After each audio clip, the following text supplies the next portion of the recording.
네, 여러분 안녕하세요. 곽수산입니다. 오늘도 곽수산의 정치 라이브 생방송으로 출발합니다. 렛츠 고!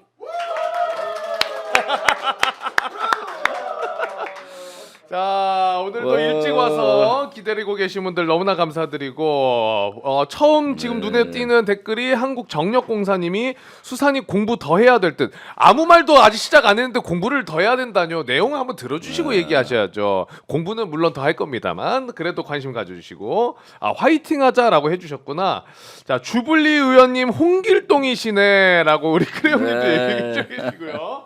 일단 한 분 한 분 저희가 소개를 해드리고 본격적으로 이야기 나눠보도록 하겠습니다. 먼저 우리 박영식 평론가님 모십니다. 어서 오세요. 네, 안녕하세요. 반갑습니다. 박영식입니다. 감기가 걸렸어요. 아, 맞아요. 지금. 예. 그런데도 여러분들을 위해서 이 감기를 뚫고 오신 겁니다. 우리 박영식 평론가님이. 뭐 이제 몸이 아파도 네. 할 건 해야죠. 오늘 11시까지? 예, 역시 빨리 넘어갔어요. 자. 네. 자, 그리고 정말 오늘 아까 얘기해 주신 것처럼 정말 바쁘신데도 귀한 발걸음 해주셨습니다. 우리 주블리 김병준 TV의 김병준 의원님 모십니다. 네, 반갑습니다. 네. 의원님 그 구독자가 41만을 넘었더라고요 이제. 네. 와, 이번에 대단합니다. 많은 분들이 구독해 그러니까요. 주셨습니다. 그리고 후원도 지금 다 네, 차셔가지고 또 돌려드리고 있더라고 오히려. 네. 5년 만에 처음이에요. 근데 그거는 우리 의원님이 또 이번에 정말 큰 활약을 해주고 계시기 때문에 거기에 또 많은 국민분들이 마음을 모아주신 게 아닌가 싶습니다. 네. 굉장히 보람 있으실 것 같아요. 맞아요. 네. 자, 그러면 우리 의원님 모셨으니까 바로 좀 이야기를 들어가 보도록 할 텐데 오늘 이 이슈를 아침에 방송을 통해 이야기를 하시면서 하루 종일 바쁘셨습니다. 그렇죠? 네, 그렇죠. 네. 네. 충격적이긴 합니다. 다시 한번 우리 정시 라이브를 통해서 뉴스를 업데이트하고 계신 분들도 계시니까 다시 한번 좀 설명을 해드리자면은 우리 의원님이 얘기해주신 게 이 HID 그 정보사 요원들이 38명 맞죠? 네, 의원님? 38명이고 그리고 첫 임무가 선관위 과장들 핵심 실무자들을 케이블 타이로 이제 다 묶고 납치였다. 얼굴까지 이렇게 씌워가지고 그거잖아요. 그렇죠. 오전에 일단 이슈가 있었으니까 우리 평론가님 맨 처음에 그 방송을 보시고 어떠셨습니까 좀? 놀랐죠. 사실 매일 놀랍습니다. 사실 김병주 의원님 포함해가지고 많은 민주당 의원분들이 새로운 사실들을 이제 대중에 공개해 주시느라고 불철주야 이제 일을 하고 계신데 특별히 또 이제 오늘 나눌 얘기는 너무 좀 충격적인 것 같아요. 그러니까요. 이제 HID뿐만 아니라 사실 저는 제일 그 중에 충격이었던 거는 탱크 부대장 관련된 맞아요. 얘기고 그리고 김용현이라는 작자가 탱크로 밀어버린다라는 그런 표현이 나왔다라는 거는 아마 많은 분들께 엄청 큰 충격을 줬을 겁니다. 이게 사실 이 정도까지 했는데 더 충격받을 게 있어라고 생각하시는 분들은 오산이신 게 계속 나와. 앞으로 더 나올 게 더 있을 것 같아요. 그럼요. 지금 나온 것은 빙산의 일각일 수가 있어요. 그래요? 네, 그럼요. 그 의원님도 지금도 계속 제보를 또 받고 계시는 거죠? 네, 계속 받고 있죠. 그리고 받은 거를 지금 검증 작업하는 것도 많고요. 그러면 오늘 이 이슈처럼 이 정보사 요원들의 이런 어마무시한 이 임무들이 얘기하시기까지는 정말 많은 좀 검증 과정이 있습니까, 의원님? 검증을 여러 번 해야죠. 요건 내가 방송에서 얘기해야겠다라고 하는 데까지는 시간도 꽤 걸리고. 네, 그렇죠. 이번 거 정확히 좀 시간대별로 조금 얘기를 하면은 거기 정보사에 HI를 포함해서 특수요원들이 38명이 저녁 12월 3일 9시에 모였고요.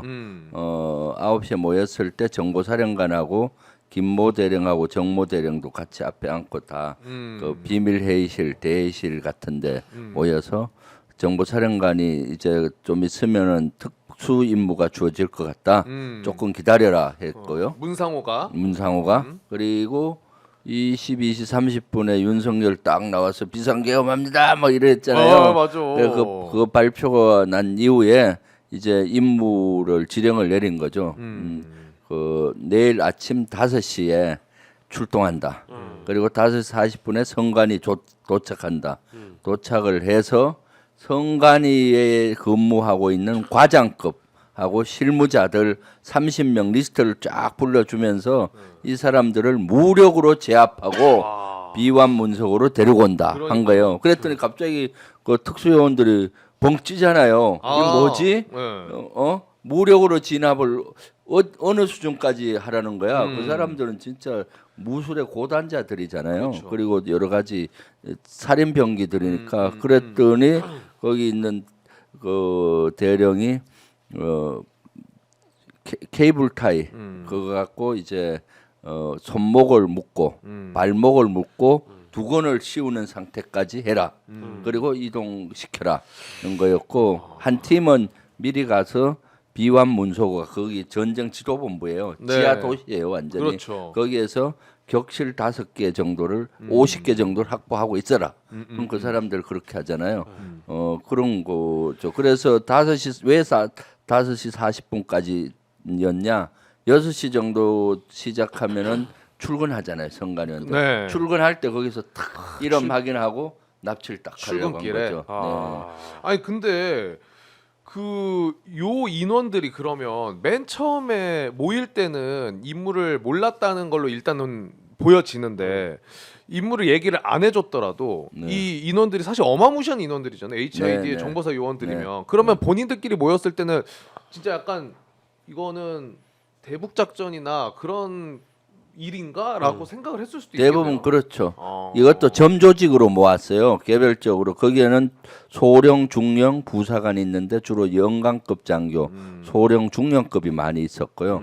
개별적으로 원래 저도 재벌 최초 바뀌는 35명 규모의 결사대를 소령, 중령으로 만들고 있다라는 제보를 만들었다는 제보를 받았는데 실제 확인을 해보니까 만약의 경우 명령이 복종하겠냐 하면서 출신 고등학교가 어디냐 본적이 어디냐 고향이 어디냐를 물었고 그러니까요. 그리고 특정 지역은 배제한 것 같아요. 호남 지역은 저 호남 사람입니다. 이거- 만약에 그 지시했는데 불복종하고 또 양심선을 하면 골치 아프잖아요. 그래서 그래서 21시에 그 요원들이 개별적으로 보습이 된 것 같고 도착하니까 너도야 이렇게 비밀리에 조직이 된 거죠. 그만큼 네네. 무시무시합니다. 근데 요 보도도 있어요. 지금 동아일보 보도 나온 게 아까 우리 평론가님이 그 이제 탱크 기갑여단 관련해서 이야기를 언급을 해주셨지만 탱크 부대장. 네. 동아일보 보도에는 이 정보사 요원들 이제 판교에 모였을 때 이제 HID 부대원들도 대기실에 우리 이제 모여 있는데 사복 입은 남자 2명이 있어가지고 정체를 몰라서 의아해했다. 근데 그게 그 93의 기감여단장 그리고 방정환 국방부 정책차장 이 둘로 지금 보인다라는 건데 이 두 사람이 그 자리에 어쨌든 같이 있었다는 거잖아요. 기감여단장이라는 네, 사람이. 네, 네. 근데 요 사람이 보니까 특히 기감여단장은 3일 4일 휴가를 내고 거기로 갔더라고요. 네. 이거는 그러니까 당연히 또 사전에 알고 있었다라고도 볼 수 있는 거 아니겠습니까? 기갑여단장은 장군이에요. 방정환도 장군이고 원스타일 원스타. 텐데 이 사람들은 사전에 알았겠죠.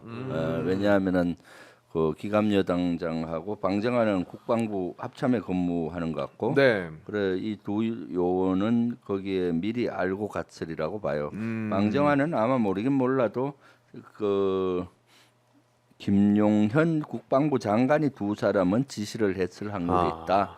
왜냐하면 예비역 노상원 장군은 정보사에는 입김이 있을지 몰라도 야전 지휘관하는 기갑여단장 이런 데는 조금 영향력이 없을 수 있죠. 예비역 장군 너 오라고 온다고 오는 게 아니거든요. 그렇죠. 보증 수표가 있어야 되잖아요. 그래서 그래서 국방부 장관이 지시를 한 것이 아닌가 싶고요. 그러니까 네. 문상호 같은 경우에는 이제 노상원 손아귀에 있고 네. 영향력을 행사할 네. 수 있는데 네. 요 기감여단장이나 탱크 갖고 있는 기감여단장이나 방정환 국방부에 있는 사람 같은 경우에는 네. 노상원이 부리기에는 아마 힘들었을 장군이고 거다. 그럼요. 어, 네, 네. 그래서 아마 김용현의 네. 지시를 받지 않았을까. 네. 그리고 기감여단장이 거기 갔다는 거는 대단히 심각한 거죠. 왜냐하면 기감여단은 전차 장갑차로 한 중무장 부대예요. 그 기감여단은 아마 보통 사단 한 2개 사단 1.5개 사단 전투력은 될 거예요. 보병 사단에. 1.5개 네. 완전히 전차와 장갑차로 중무장한 부대이기 때문에 전투력이 보통 사단은 전차 대대가 한 개밖에 없거든요. 그런데 거기는 전차가 몇 개 대대씩 있고 맞아. 그렇기 때문에 1.5개 내지는 2개 사단 규모의 전투력을 발휘할 수가 있고 기동력이 세잖아요. 그러니까요. 그러면 여단장을 거기 불렀다는 것은 그 여단의 부대를 언젠간 쓰겠다는 거고 이 정보사에 와 있다는 거는 바로 쓰겠다는 의도가 있었던 것 같아요. 제가 봤을 때 실제 계엄이 6시간 만에 끝나 그렇지 그 다음 날까지 이어졌으면은 예를 들어 우리 시민들 나와서 뭐 한다든가 네. 그래서 소요가 일어나든 아니면 반군이 생길 수도 있잖아요. 저항 부대들이 윤석열 입장에선 반군이고 우리로 봐서는 정의의 군들이 대응할 수도 있잖아요. 이건 아니다라고 해서 그럴 막아야 경우에 되는, 이제 대비해서 한 것이 아니냐 하는데 실질적으로는 그 서울 지역의 어떤 소요라든가 병력이 부족할 때 바로 정원하기 위해서 대기를 시키지 않았나 싶어요. 가만 보면 이제 부대별로 뭐 성격별로 그렇지만 플랜 B, 플랜 C를 다 준비를 해놓은 거 아니겠습니까? 네, 근데 네. 이게 저희가 뭐 저녁 시간이라 굉장히 좀 점잖게 얘기해서 그렇지 이거 다 미친 놈들이에요. 그러니까요. 다 미친 놈들입니다 이거. 당연하죠. 근데 그러니까 만약에 성공을 했다라면은 그 국회 앞에도 탱크 깔려 아유, 있을 그럼요. 수도 있었다는 아 얘기잖아요. 당연하죠. 장갑차 탱크들이 수준이 배치하고 아니고, 장갑차하고 탱크들이 광화문에도 있고 뭐 시청에도 있고 다 배치가 됐을 확률이 있죠. 그리고 정군에 다 배치됐을 거예요. 정군에. 이번에 사실 주목이 국회하고 선관위하고 여기만 집중돼 있었는데 이번에 비상계엄은 전국 비상계엄이라서 실제 계엄사령부 밑에 지구계엄사령부가 3개 설치됐었고 지역계엄사령부 사단급이 20개 이상 설치됐어요. 그럼 이것이 6시간 만에 끝나서 다행이지 계속 지속됐으면은 예를 들면은 전라도 지역에도 군청이든 도청이든 이런데 장갑차들이 배치하고 군인들이 가서 행정부의 업무를 관장하는 거고 언론도 물론이고. 네, 언론도 그렇고 사법부들 있잖아요. 법원, 지방법원들도 다 군들이 장악하고 만약에 민간인도 13개 범죄에 대해서는 군사 재판으로 가요. 민간인도요? 네네. 예, 전국에서.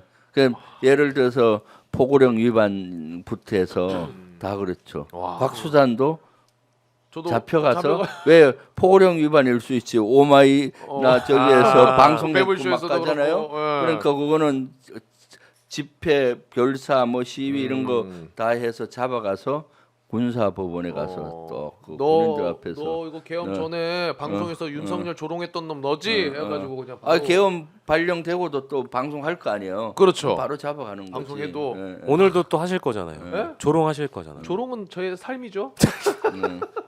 아니 너무 화가 나니까. 아니 그러면은 평시에는 이 기감여단장이 정보사랑 연관이 많이 전혀 연관이 전혀 없죠. 네. 제가 알기로도 네. 처음 들어봤습니다. 그렇죠. 예, 예, 예.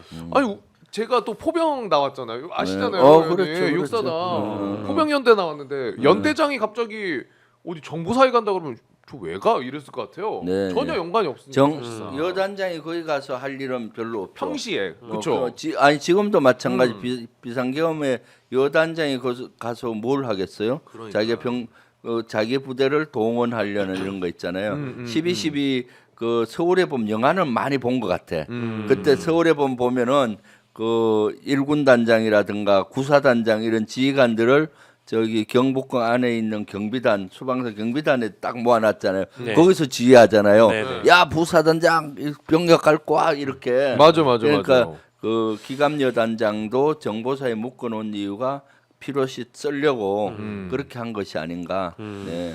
전방에 있다 보면 아무래도 그 기감여 단장 위에 군단장이 있거든요. 군단장 지시를 받아야 되는데 군단장이 노하면은 못 하잖아요. 네. 근데 이제 지금 아까 잠깐 언급은 했습니다만 이 기감여단장이랑 국방부 이 두 사람이 왜 정보사에 가 있었을까? 근데 이제 아마 김용현이 뭐 지시를 했을 거다 네. 이렇게 얘기는 해주셨는데 저녁에 SBS 단독으로 뜬 게 뭐냐면은 네. 김용현이 문상호한테 이렇게 이야기를 했다고 합니다.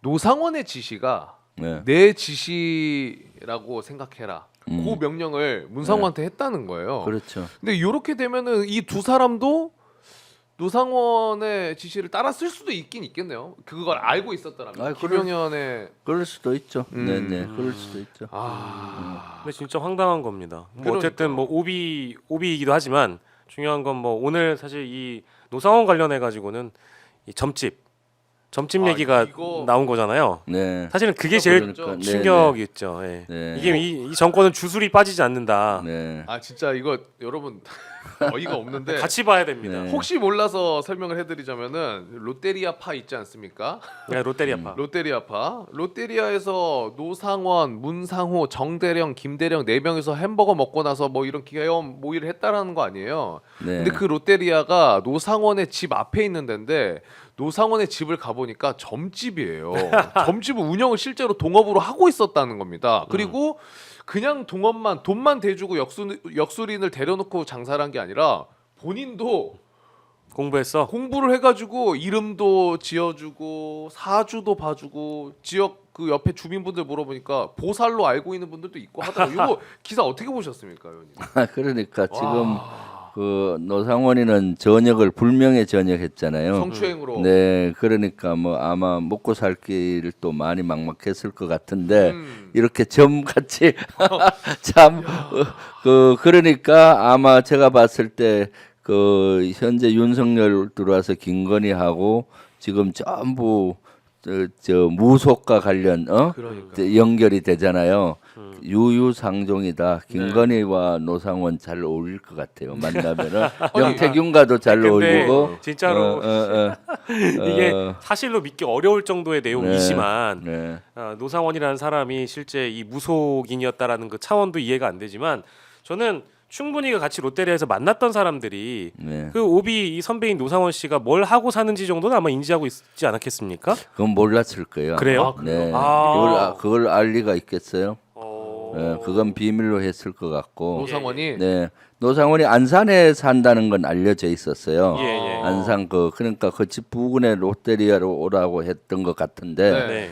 아마 그까지는 몰랐을 거예요. 왜냐하면 그걸 알았다면은 예.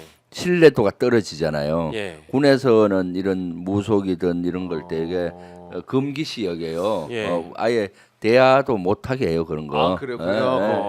왜냐면 그건 지금이 어느 때인데 예. 군에서 옛날에 왜 거북이 등 갈라진 거 보고 뭐 전쟁해 이런 거 하는데 지금은 그런 거는 문화가 예. 오히려 군은 그런 문화가 더 없어요. 예. 그런데 그럼 만약- 김용현이랑은 엄청 가까웠는데 김용현은 알고 있었을까요? 김용현 그냥 추측만 해보자는 잘은 거. 모르는데 얘가 그런 분야의 전문가라는 걸 알았을 수 있죠. 김용현이를 얘가 명태균이가 누굴 부추겼듯이 부추기지 않았을까요? 왕이 될 상이다. 아. 윤석열 다음에 김용현이가 될 것 같다 하고 노상원이 노상원이가 아니 근데 이제 예를 들어서 그렇게 부추겼을 그랬을 수도 그거는 일상적으로 왜 남자들 농담 삼아 뭐 간상이 좋다 이렇게 조금 아는 척하는 사람들 그렇죠. 있잖아요. 예. 이런 거는 했을 확률도 있을 수가 있죠. 그러니까 이제 인물 그렇지만은 관계도를, 예. 그런 업을 하고 있는지는 전혀 몰랐을 확률이 있어요. 그런 거 한다 그러면은 솔직히 장군 출신으로 그게 뭐 말이 됩니까? 그러니까 우리 그 김병조 의원님이 딱 그랬을 리가 없다라고 말씀해 주시면 너무 좋은데 네. 너무 다행인데 일반 분들이 보기에는 이 저기 오늘 JTBC 단독 보도를 보고 나서 이 사람들이 계엄의 날짜라든지 뭐 군의 움직임이라든지 작전이라든지 이런 것까지도 노상원한테 예를 들면 역술인이고 점집을 하니까 이런 거를 혹시 뭐 점을 쳤다라는 그런 의혹이 있는 거 아니냐. 대부분 댓글들이 다 그런 내용이거든요. 근데 이제 네. 김 의원님은 그게 이제 가능성이 좀 떨어진다라고 하셨고 다만 살아있는 거는 김용현과 노상원의 관계를 생각을 해보면 노상원이 어떤 형태로든 김용현이 모르게 뭐 혹은 뭐 이제 롯데리아에 왔던 대령들이나 뭐 이런 사람들한테 뭐 무속을 섞어서 뭐 일부 얘기했을 수는 있겠다 정도의 가능성은 뭐 많이들 생각하시는 것 같아요. 지금 그러니까. 댓글 보니까. 저는 그 생각도 해봤어요. 이 노상원의 이 점집 운영 보도를 보고 정말 어이없지만은 이번 윤석열과 김건희 이슈 중에 무속이 많이 등장을 했잖아요. 뭐 네. 건진, 천공, 명태균도 내가 무슨 뭐 보살이라는 얘기 들었다. 근데 이제 하필 또 노상원도 점집을 운영하고 있단 말이에요. 그래서 김건희가 갑자기 머릿속에 싹 이렇게 감기더라고요 한번. 그리고 지금 또 저녁 단독으로 뜬 게 요 KBS 단독으로 뜬 것 같은데 단독이 많네요. 예, 김용현이 햄버거 회동 전날 음. 햄버거 회동 전날에 김용현이 한남동 공관에서 노상원이랑 둘이 독대를 또 했다라는 거예요. 그리고 이제 둘이서 독대를 하고 김용현이 그날 또 여인형을 데리고 윤석열을 만나러 갔고 요게 이제 지금 나온 거거든요. 그래서 노상원은 그럼 김건희 여사를 안 봤을까라는 생각도 문득 들고 그러니까 사전 모의에 김건희가 있었느냐 없었느냐. 그것도 예, 그렇고 예, 윤석열도 뭐 마찬가지로 거기에 관심이 있을 수 있으니 예. 더 신뢰를 받지 않았겠느냐라는 혼자만의 이제 추론입니다. 이거는 저는 네, 그렇죠. 네. 충분히 가능성이 있죠. 사실 노상원 같은 경우 그런 걸 좀 할 줄 알고 본인이 하는 그러니까요. 척 하니까 김건희하고도 연결이 됐을 확률이 높죠. 네. 그럼 요것도 하나 여쭤보겠습니다. 지금 어쨌든 노상원이라는 사람이 운용했던 그 인력 중에 오비도 같이 껴 있는 거잖아요. 뭐 있다고 봐야죠. 예. 네. 있다고 이제 볼 수 있잖아요. 네, 지금까지 네, 네. 정황들을 보면은. 네. 근데 국방부에서 지금 대변인이 군 내에서 사조직이라는 건 있을 수도 없고 있지도 않다. 명확하게 얘기한다라고 입장을 냈거든요. 아, 네.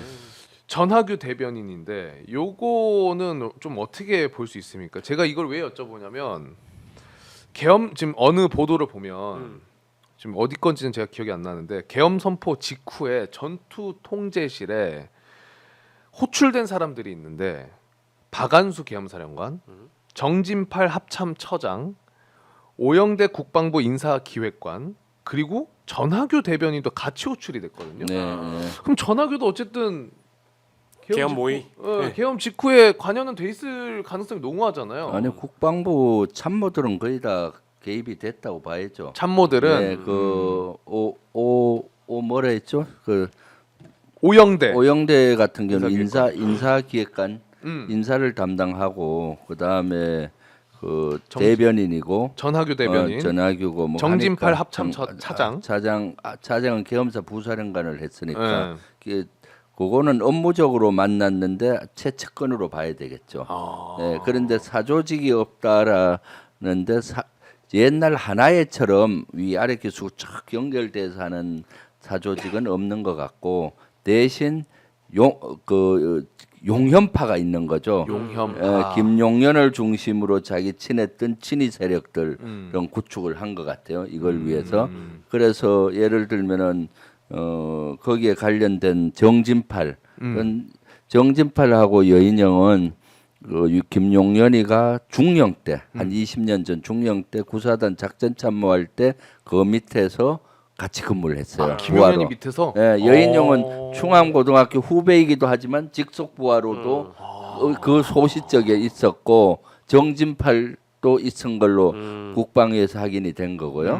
그러니까 그런 그 다음에 이번에 노상원, 네. 노상원도 김용현이가 완스타 때 육군본부 비서실장을 할 때 그 밑에 정책과장으로 있었어요. 바로 직속 부하로. 네. 그때부터 인연 관계가 있으니까 용현파가 있었다. 용현파가 충암파 있었다. 플러스 용현파. 충암파 갖고는 인원이 적잖아요. 최측근들을 데리고 했던 거고 그 밑에 이제 노상원이가 또 자기의 계보들을 만들고 롯데리아파 이렇게 볼까요? 아니요. 저 정보사의 네. 그런 사조직을 구축을 했는데 이번에는 사조직보다도 어떤 결사대를 만든 것 같아요. 결사대를. 네, 이걸 만들기 위해서 38명의 결사대를 만들었는데 그때 점조직으로 이렇게 물었다 그러더라고요. 소령 중령한테 무슨 일이 있으면 너 절대 복종하고 이렇게 이런 일을 할래 계엄이라 얘기 안 하고 그럼 안 대부분 하겠다 해서 35명을 HID를 포함해서 규합을 한 겁니다. 그래서 이런 일에 쓰려고. 그래서 뭐 사조직이라보다는 친위 부대를 만드는 거죠. 윤석열 친위 부대, 용연파 친위 부대, 김용연의 친위 부대를 이 계엄을 목적으로 만들었다고 보여지는 뭐 이제 거죠. 하나회라든지 뭐 네. 이제 광주 학살 때 있었던 그 하나회라는 사조직만큼의 어떤 거대한 규모는 이번에 아니라고 볼 수 있지만 어찌 됐든 이 점조직들도 자신들의 친위 부대를 형성하면서 사조직적인 성격으로 이제 운용을 한 것이고 그렇죠. 당연히 이제 뭐 우리 군에 오래 계셨기 때문에 사조직이라는 게 국가의 존립이 굉장히 위험합니다. 그게 뭐 아까 네. 말씀드렸던 뭐 12.12나 이제 광주 학살이 그것을 증명해 주는 바이고요. 사실 이런 것들은 원래 우리가 굉장히 오랜 기간 잊고 살았던 군 내부의 사조직 성격에 대한 맞아요. 이런 집단들은 잊고 살았던 건데 없어야 역사의 되고. 역사의 비극을 지금 다시 반복을 하는 거죠. 그러니까 이제 뭐 광주 때와 크게 다르지는 않다. 그러니까요. 점조직으로 형성하고 자신들의 힘을 과시하려고 하거나 그런 식으로 국민 주권을 짓밟으려 했다. 아주 잘 보셨는데요. 네. 저는 사조직이 군에서 있어서는 안 된다는 철학을 오래 전부터 가졌어요. 네. 왜냐하면 사조직이 있으면은 사조직과 군의 이익이나 국가 이익이 상충될 때는 사조직의 이익을 택했거든요. 그러면은 역사적으로 보면은 그래서 군에 사조직이 있으면은 자기 사조직의 이익을 위해서 국가도 배반할 수가 있고 네. 군도 배반할 수가 있거든요. 그래서 하나회가 그 12.12 쿠데타를 일으켰던 거고 예, 예. 하나회가 없었으면 12.12 쿠데타는 성공하지 못했던 거고 음. 그래서 제가 육사에서 하나회가 나중에 척결됐어요. 김영삼 대통령 때. 그런데 그 후신이 또 뭐가 생겼는가 하면은 알짜회라는 사조직이 만들어진 들어봤습니다. 거예요. 예, 오. 그래서 제가 대위 시절에 육사 40기인데 40기도 알짜회가 있더라고요. 동기 중에도? 네, 그래서 그때 우리 대위 시절에 우리 동기들이 모여서 이건 안 된다. 그래서 제명시키자. 해서 그 제명을 시켰었는데 그래서 알짜회 하나회와 알짜회가 사라졌는가 했었는데 이명박 정부 때 알짜회가 다시 부활을 했어요. 아, 그래요? MB 때? MB 때 좀 부활을 했고 그래서 조연천 기무사령관 뭐 이런 사람들이 다 알짜회 출신이에요. 계엄 대부분 먼저 있었던. 알짜회들이 장군이 안 됐어요. 그런데 이명박 정부 들어서 그 이명박 정부 형 이상덕 그분이 육사를 좀 다니다가 그만둔 것 같아요. 그래서 그분이 연결이 돼서 알짜회와 하나회 출신들을 다시 기용을 좀 했었거든요. 그러다 보니까 그때 저는 되게 두렵더라고요. 혹시 또 알짜회나 하나회 살아있는 일부 조직들이 어떤 내란이나 쿠데타를 일으키지 않을까 그러니까. 경계를 많이 했었는데 다행히 그런 사항이 없었고 그래서 지금은 그런 세력들이 많이 없어졌는데 이번에 김용현은 김용현 친위 부대 용연파를 만들었다라고 보여요. 사실은. 네. 그 채팅으로 지금 이런 거 남겨주시는데 진짜 맞는 말씀입니다. 군대 내에서 사조직 감시하는 게 방첩사의 또 역할이기도 하잖아요. 그렇죠. 네. 근데 그 기능이 마비가 돼버린 거죠 이번에 가담. 마비가 아니라 본인들이 가담을 이제 해버리고 주인공이 된 거니까. 하니까 그걸 감시할 조직이 없어지는 그러니까. 거죠. 네, 그래서 제가 계속 저하고 김민석 최고위원하고 우리 당에서도 여인형 보직 해임해라. 이건 자정 기능이 없잖아요. 딴 데 보직 옮겨라. 아니면 김용현 장관 안 된다 맞아요. 했거든요. 그래서 제가 사실은 계엄할 것이다라고 제일 먼저 문제 제기했던 것이 김용현 국방부 장관으로 내정이 딱 되는 거예요.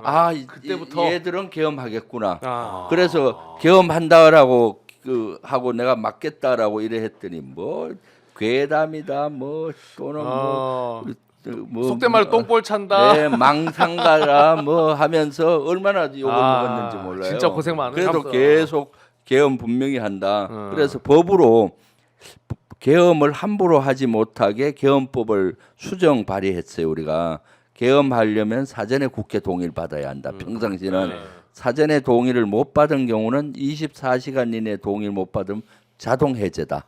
그러면 국회의원 체포 안 해도 되잖아요. 그렇죠. 그 법을 당론 법안으로 해서 지금 발의가 돼 있는데 이거 12월 목표로 하려고 했는데 우리가 좀 늦었어요. 그 안에 이게 해버렸구나. 만약 법이 됐으면 함부로 계엄이 그러니까. 선포되기 어렵잖아요. 아 근데 이것도 굉장히 무섭다라고 느껴지는 게 의원님 포함해가지고 민주당에서 어쨌든 계엄에 대해서 미리 경고를 계속 했는데도 불구하고 네. 아니라고 하면서 진짜로 해버린 게 진짜 한편으로는 무섭고 정신 나갔다라고 생각. 왜냐하면 우리가 자기네들이 계획을 하고 있었어도 야 이거 민주당에서 완전 눈치 다 챘다 이거. 그렇죠. 이러면은 사실 안 할 법도 하잖아요. 네, 네. 그런데도 이걸 그냥 실행한다는 거는 어. 어마무시한 겁니다. 그게 이제 12월 강한 네. 12월 3일 날뭐 날짜가 평온했는데 그날 왜 했을까 그게 의문이잖아요. 그렇죠. 혼란 사항도 아니고 저는 계엄을 하더라도 대단히 탄핵 직전쯤 가서 할 줄 알았어요. 근데 정말 몰렸을 때 예, 진짜 몰렸을 때 하리라고 생각했는데 너무 일찍 했는데 왜 그랬을까 봤을 때 제가 퍼즐이 좀 맞춰졌어요. 오, 뭡니까? 네, 김용현 탄핵을 우리가 하려고 했어요. 맞아요. 원래 10월 30일 날 김용현 탄핵한다라고 그것도 제가 제일 먼저 얘기했어요. 우크라이나에 우리 군인을 한 명이라도 보내면은 이거는 헌법을 위반하니까 탄핵 사유다. 맞아요. 탄핵하겠다. 보내지 마라 한 거예요.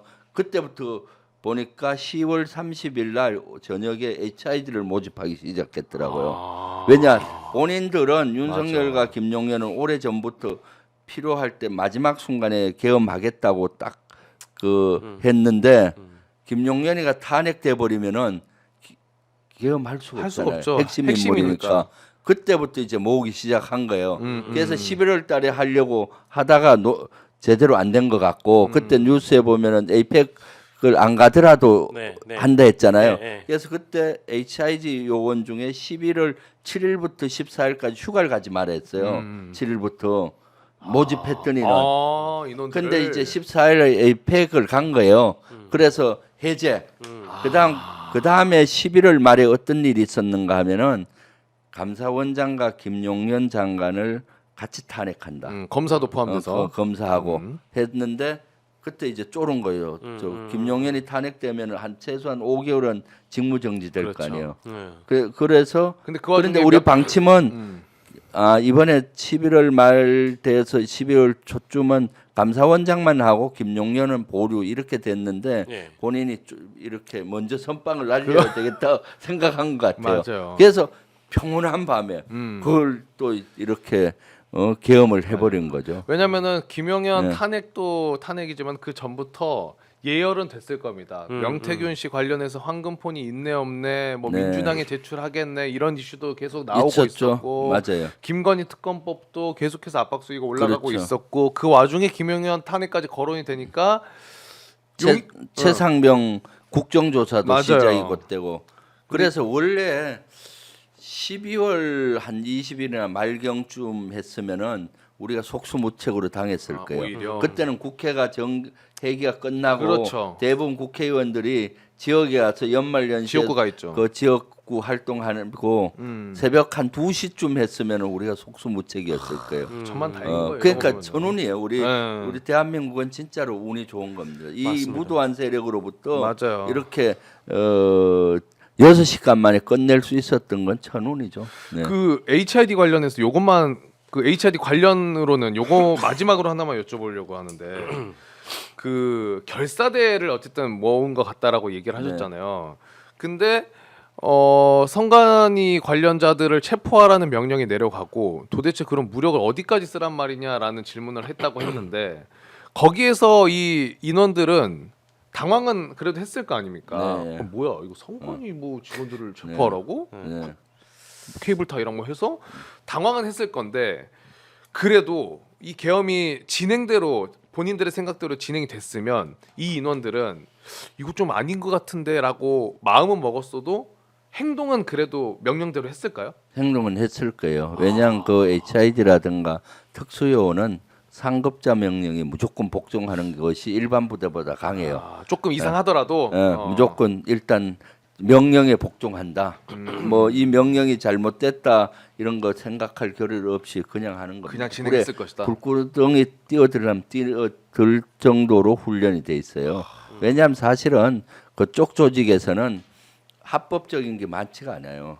왜냐하면 공작 같은 거 하잖아요. 그렇죠, 그렇죠. 중국에 가서 사업가를 가장을 해서 예를 들어서 뭐 북한 중국인을 좀, 포섭을 해서 또는 사업가를 포섭해서 중국에 들어가서 북한에 들어가서 비밀을 개호게 한다든가 이런 것들이 사실은 법의 테두리로 볼 수가 없어요.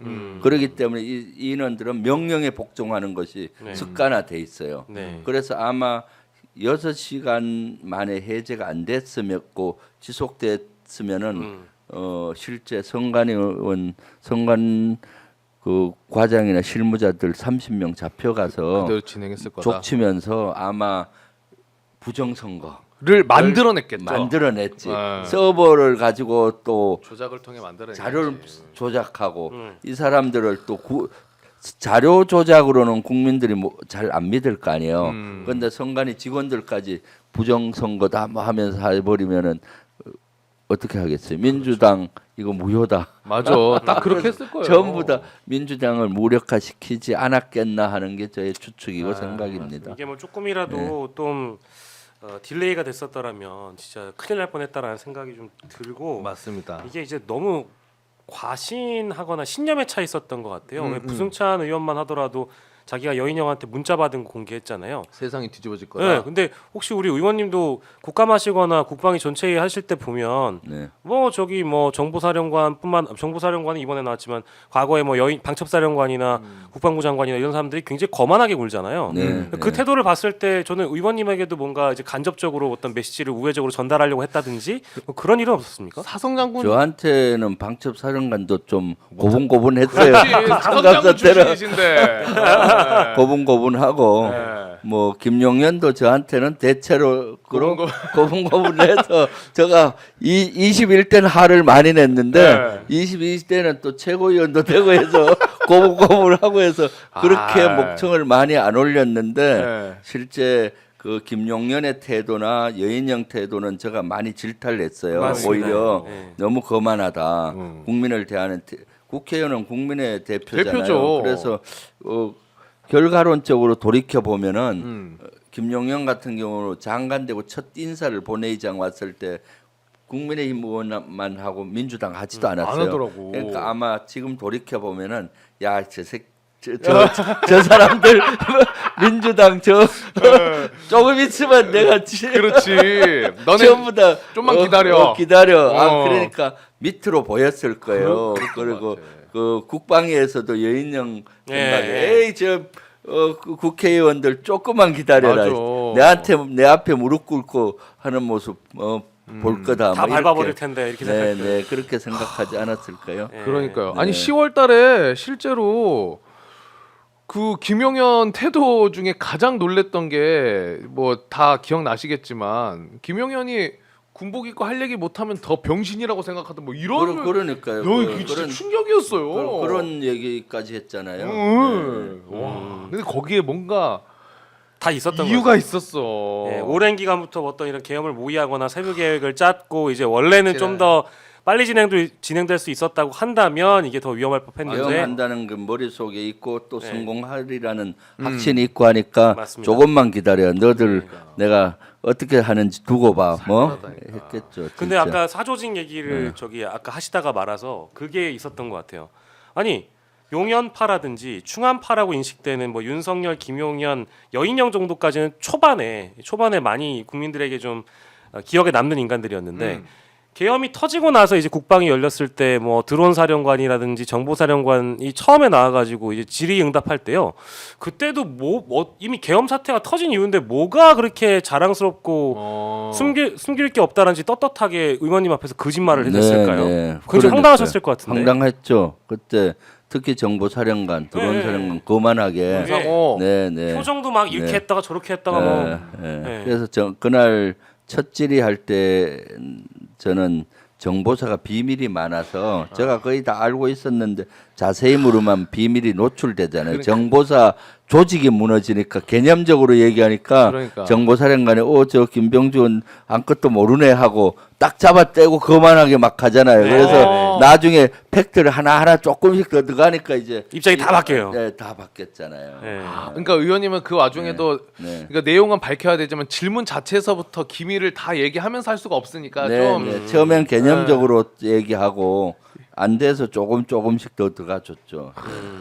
네. 진짜 다 밝혀지고 있는 겁니다. 네, 그 와중에. 그러니까 속일 수가 없어요. 그러면은 요거 하나만 또 여쭤보고 싶은 게 이거 오늘 뉴스인데 네. 지금 우체국 집배원분이 관저에 계속 가가지고 지금 이제 출석 뭐 요거 관련해서 전달하려고 하는데 전달이 안 되는 것 같아요. 근데 여기 JTBC가 카메라 뻗쳐놓고 이제 촬영 계속 했는데 오늘 그 윤석열 관저 있는 데서 6 차량 번호에 6합 이렇게 적혀 있는 차들이 네. 들어갔다 나오는 게 잡혔거든요. 육합. 네, 근데 6이랑 합은 육군 그리고 합참 네. 요 차량인 것 같은데 네. 아 그거는 뭐 큰 문제 없을 문제 거예요. 없어요? 왜냐하면 그 바운더리 안에 아, 합참 의장 공간도 있고 그래요? 네, 국방부 장관 공간도 있기 때문에 합자는 합참차니까 네. 아마 거기는 뭐 대통령 관저에 갔다기보다는 합참 의장 공간에 일장 공간. 네, 아, 같은 천만. 확률이죠. 그건 천만. 네, 깔끔하게 네, 넘어가겠습니다. 네, 의원님. 네, 네, 네. 그러면은 요 짧고 굵게 네. 요거 이제 군대 관련해서는 요것만 여쭤보겠습니다. 그 민주당 진상조사단에서 새로운 인물이 또 지금 거론이 되고 있는데 더 나올 겁니다만 강호필 지상작전사령관 요 네. 사람도 뭐 의문이 좀 해소돼야 된다 얘기를 했는데 혹시 요거는 네. 어떤 인물이고 어떤 내용이길래 강호필도 조사를 해야죠. 강호필은 육군 대장인데 지금 지상작전 사령관을 하고 있고요. 이것도 굉장히 중요한 지상작전 자리죠. 사령부는 전에 1군 사령부, 3군 사령부 전방 부대를 다 관장하는 지휘관이에요. 오, 한 네. 25만을 다 관장해요. 아. 옛날에는 경기도 지역은 3군 사령부, 강원도 지역은 1군 사령부에서 포스타 둘이 있으면 예, 예. 통합이 돼서 이제는 지상군 작전 사령부라 해서 경기도 강원도에 있는 부대들을 육군 부대를 다 지휘한다고 보면 돼요. 육군 부대를 다 지휘한다. 네네 전방까지 그러니까 막강한 자리인데 응. 강호필 지상작전 사령관은 요전에 응. 합참 차장을 했어요. 합참 차장. 합참에서 그때도 여러 가지 북풍몰이 이런데 했다는 그런 의혹이 있고 이번에는 지작사령부는 지구 계엄 사령관이에요. 거기도 계엄 사령부를 운영한 거예요. 지구 계엄 사령부를 운영했기 때문에 거기와 이작전 사령부, 수방 사령부는 지구 계엄 사령부고 전방 군단은 지역 계엄 사령부, 네. 후방 지역은 사단위 계엄 사령부가 지역 계엄 사령부를 하거든요. 네. 그렇기 때문에 모종의 일을 획책했을 것이다라는 것이 제가 계속 주장하고 있는 거고 그래서 지구 계엄 사령부, 지역 계엄 사령부들 사령관들 다 불러서 국방에서 따져보고 해야 된다는 거죠. 네. 근데 생각보다 강호필은 지금 주목을 약간 안 받고 있는 상황이긴 하잖아요. 네, 그렇죠. 야, 근데 이게 네. 그래서 제가 슬픈 게 그거예요. 우리 평론가님 보셨겠지만 국회에서 김병주 의원님이 네. 정말 그 한탄의 목소리로 윤석열 그렇죠. 김용현 어떻게 전 군이 이렇게 다 가담한 이 상황을 만들어내냐. 네. 그 외침을 하셨잖아요. 그렇죠. 그거 진짜 그거죠.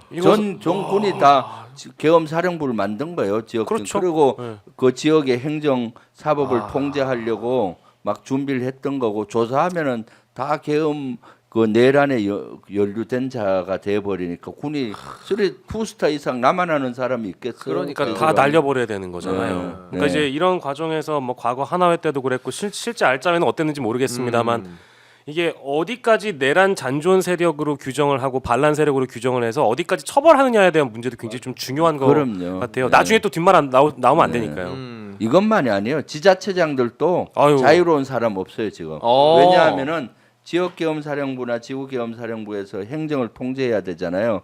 그럼 거기 협조했던 그 지자체장들도 다 연관이 되는 거예요. 그리고 행안부에서 그 도청이나 이런 지자체를 폐쇄하라고 명령이 내려갔고 일부는 폐쇄 준비를 했던 것 같고 그러면 다 가담한 거 아니에요. 그렇죠. 어. 비상계엄이 터지고 바로 2시간, 3시간 이내에 여기에 반기든 지자체장 있다는 뉴스 본 적이 없어요. 그러네. 그럼 다 단순 가담을 했든 예. 적극 가담을 했든 다 가담이 되는 거예요. 법으로 보면. 인지했다면 범죄죠. 네, 그렇죠. 인지했는데 신고 안 하고 네네. 그 반응 안 하면 법 위반이거든요. 그러니까 온 나라가 무너진 거예요. 단지 지금은 국회 뭐 선관위 출동 병력에만 포커스가 맞춰져 있는데 물 밑에서는 엄청나게 이런 국가가 무너지는 이런 상황이었죠. 예. 예전에는 12.12 쿠데타 때만 해도 전국에 비상계엄을 동시에 하지 않아요. 혼란스러운 지역만 하고 그때도 80년 5월 17일 날 전국 단위 비상계엄으로 확대되고 네. 5.18 민주항쟁이 시작된 거예요. 거기에 저항하고 막 이렇게. 그런데 윤석열 진짜 욕이 절로 나와요.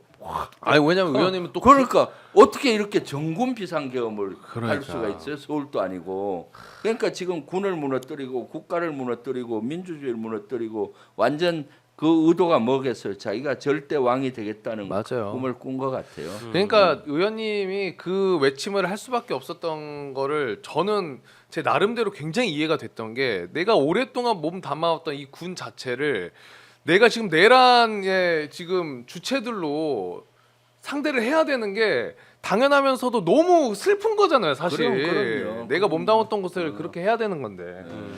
아, 알겠습니다. 그러면 지금 뭐 단독으로 계속 나오고 있는 기사들이 있는데 뭐 전달만 좀 해드리자면 지금 검찰이 김용현 육성을 확보를 했는데 요게 육성 내용이 국헌문란 그러니까 강압에 의해 헌법기관의 권능 행사를 불가능하게 한다에 해당될 수 있는 요에 해당되는 김용현의 뭔가 목소리를 확보를 한 것 같아요. 녹취가 돼 있는 거를. 근데 요건 이제 조금 더 저희가 파헤쳐봐야 될 것 같고 마지막으로 요것만 여쭤보도록 하겠습니다. 어쨌든 이 수사의 관점이니까 요건 계속 지켜봐야 되는 거고 이제 한덕수 네. 오늘 뭐 아유. 거부권 썼죠. 양곡관리법 관련 또 다른 6개 법안 네. 거부권을 썼는데 일단 민주당에서는 탄핵까지는 아니지만은 선 넘지 마라 진짜 마지막 경고다 네. 라면서 경고를 했습니다. 네. 그 말인즉슨 김건희 특검, 내란 본특검 요거 진짜 건들지 마라. 요거는 무조건 통과시켜야 된다라는 마지막 경고인 것 같은데 어떻게 보십니까? 그 두 가지에 대해서는 한덕수 총리 권한대행이 그래도 이거는 국민적 여론이 있는데 한다고 볼 수 있습니다. 한덕수 권한대행은 국회에서 통과된 법은 다 통과시켜야 돼요. 국회에서 통과된 거부권 법은. 행사하면 안 되죠. 왜냐하면 네. 권한대행이잖아요. 음. 권한대행은 현상 유지를 하는 거예요. 현상을 변경하는 게 아닙니다. 자기가 뭐 진짜 권한대행 하니까 대통령인지 아나 봐요. 지금 현상 관리하라는 거잖아요. 그런데도 불구하고 그렇죠. 6개를 거부권 행사했다. 이것은 바로 탄핵하고 뭐 바꿔야죠. 그런데도 불구하고 지금 또 나라 걱정하시는 뭐 국민들도 많으니까 조금 더 맞아요. 참고 시간도 또 더 이상 늦으면 안 되니까. 일단은 그 내란 특검과 김건희 특검 이거 다음 주까지는 해라. 만약 이걸 못하면은 저는 바로 탄핵하고 맞습니다. 그다음 서열 3위한테 가고 맞습니다. 서열 3위 안 되면 또 탄핵하고 서열 4위로 가고 지금은 뭐 솔직히 대응을 누구가 하든지 간에 이 현상 관리만 잘해주고 맞아요. 하면 되는 거예요. 근데 한덕수 참 알겠습니다. 어쨌든 뭐 한덕수 권한대행은 저희가 지켜봐야 되는 부분이 마찬가지로 좀 있는 거고 근데 이제 민주당에서 의원님 포함해서 네. 우리 국민들도 다 같이 압박을 하고 있으니까 다 네. 같이 좀 힘을 모아서 한덕수에 대해서 절대 거부권 쓸 수 없도록 네. 압박을 같이 해주시면 감사하겠습니다. 네. 네. 마지막으로 요거 하나만 여쭤볼게요. 우리 의원님이 제보도 많이 받으시고 분석하고 계신 또 자료들도 있으실 텐데 네. 나중에 또 나올 수 있는 것들이 있긴 있습니까? 많죠. 많아요? 네, 많죠. 근데 이제 검증 전에 네. 제보만 들었을 땐 와 뭐야 이거 이런 것들도 있어요? 뭐 그런 것도 있다고 봐야지. 말씀하실 수 조금 없죠. 기다려 보세요. 네, 조금 기다려. 왜냐하면은 저는 어떤 제보가 들어오면 지금은 모든 제보는 가능성에 두고 그렇죠. 체크할 필요가 있거든요. 사소한 제보라도 예전 같으면 너무 황당한 제보 같으면은 아예. 에이 뭐 이런 거야.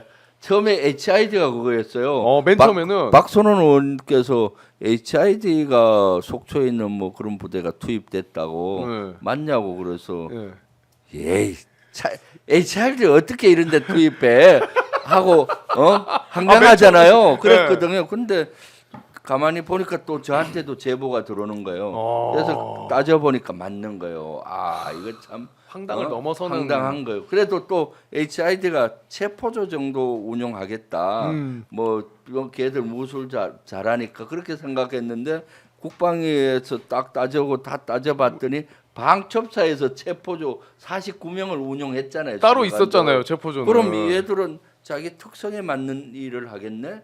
이런 생각이 들고 지금은 진짜 모든 게 맞아요. 아니 성간이 직원 30명을 무력으로 제압하고 복면 씌워가지고 가려고 케이블 하고. 타이로 여기 저 손목 발목 묶어서 복면을 씌워갖고 데리고 오라. 그러니까요. 상상이 안 가는 거잖아요. 그럼요. 성간이 직원들이 뭔 죄가 있다고.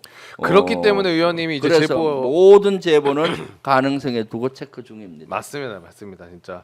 자, 우리 의원님이랑 이제 여기서 좀 인사를 나누면 될 것 같습니다. 시간 오후 많이 지났네. 오늘 마지막 스케줄이신가요, 의원님? 네네. 너무나 고생 네. 많으셨고 네. 사실 진짜 피곤하실 텐데 진짜 감사합니다, 의원님. 가서 좀 푹 쉬시고 네. 내일 또 일정 파이팅 있게 해주시고 네. 많은 분들이 응원하고 계십니다. 여러분 주블리 김병주 TV 구독 안 하셨으면 지금 빨리 다시 한번 해주시고 우리 의원님 정말 고생 많으십니다. 네. 여기서 인사 나누도록 하겠습니다. 오늘 나와주셔서 감사합니다, 의원님. 고맙습니다. 네, 우리 박수로 감사합니다. 보내드립니다. 고맙습니다, 네. 의원님.